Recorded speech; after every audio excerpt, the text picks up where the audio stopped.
खूप दिवसांपूर्वीची गोष्ट आहे. एका जंगलात एक सिंह राहत होता.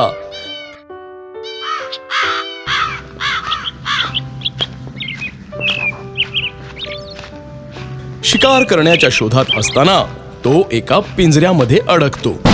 खूप प्रयत्न करूनही त्याला पिंजऱ्यातून बाहेर निघता आलं नाही. तो जोरात ओरडायला लागला. पिंजऱ्यामध्ये इकडे तिकडे चक्रा मारायला लागला आणि तो नाराज होऊन बसला. काही वेळानंतर त्याने तिथून एका माणसाला जाताना बघितलं. तो माणूस खूपच साधा आणि सरळ व्यक्ती होता. तो पिंजऱ्याच्या जवळून जात असताना सिंह प्रेमाने त्याला बोलू लागला.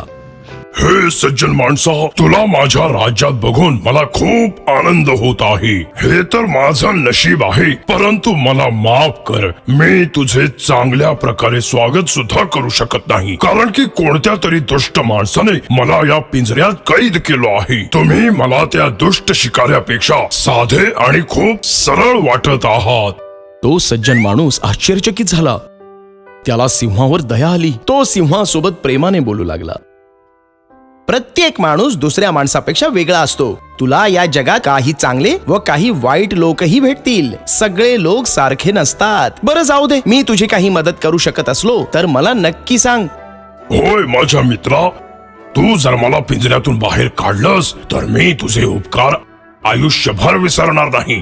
तो माणूस थोडासा घाबरला. पण मला जरा शंका येतेय. जर मी तुला इथून बाहेर काढलं तर तू मलाच मारून खाऊन टाकशील. नाही नाही माझ्या मित्रा, भले मी तुला कसं काय खाणार. तू तर माझे प्राण वाचवणारा आहेस. मी तुला कसं खाऊ शकतो. मी तर तुला आयुष्यभर विसरणार नाही. तो सज्जन माणूस सिंहाच्या बोलण्यामध्ये अडकला. त्याने समोर येऊन पिंजऱ्याचा दरवाजा उघडला. सिंह पटकन बाहेर आला. त्या माणसाच्या समोर उभा राहिला आणि जोरात गर्जना करायला लागला. सिंहाचे हे भयानक रूप पाहून त्या माणसाचे हातपाय कापायला लागले. तो घाबरला.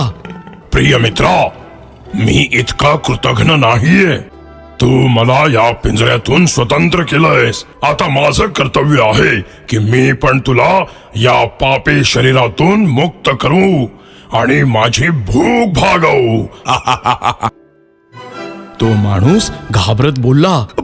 परंतु सिंह, तू जोपर्यंत पिंजऱ्यात कैद होतास तू मला दयेची भीक मागत होतास आणि आता तुझ्या बोलण्यामध्ये एवढा बदल कसा काय झाला. ते सगळं सोड आणि देवाला शेवटची प्रार्थना कर आणि मरायला तयार हो. मी तुला आता खाणार आहे. तो सज्जन माणूस जोरात रडायला लागला आणि त्याला समजत नव्हतं की काय करावं. तेवढ्यात तिथून एक कोल्हा जात होता.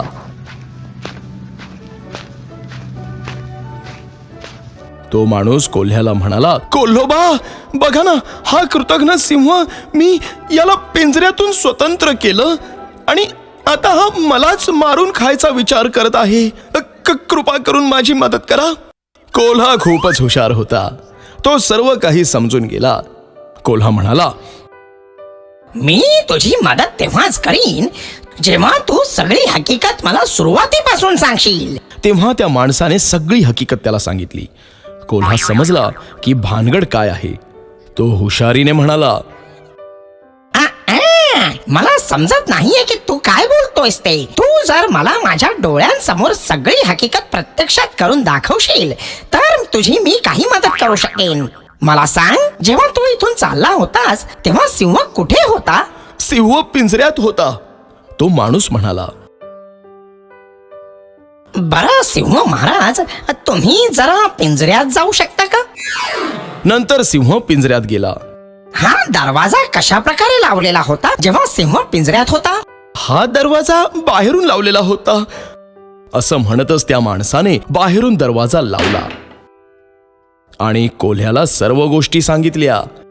नंतर तो माणूस दरवाजा उघडणार इतक्यातच कोल्हा जोरात बोलला. मूर्खा, मी तर हे सर्व नाटक करत होतो सिंहाला परत कैद करण्यासाठी. आता घरी जा आणि आपलं जीवन आनंदामध्ये जाग, समजलं. त्या माणसाने कोल्ह्याचे आभार मानले आणि त्याच्या घरी गेला. तर मुलांनो, आपल्याला या गोष्टीतून काय बोध होतो की जर तुम्ही एकदा चूक केलीत तर त्याला चूक म्हणता येईल, परंतु जर तुम्ही नेहमी नेहमी एकच चूक करत राहाल तर त्याला मूर्खपणा म्हणतात.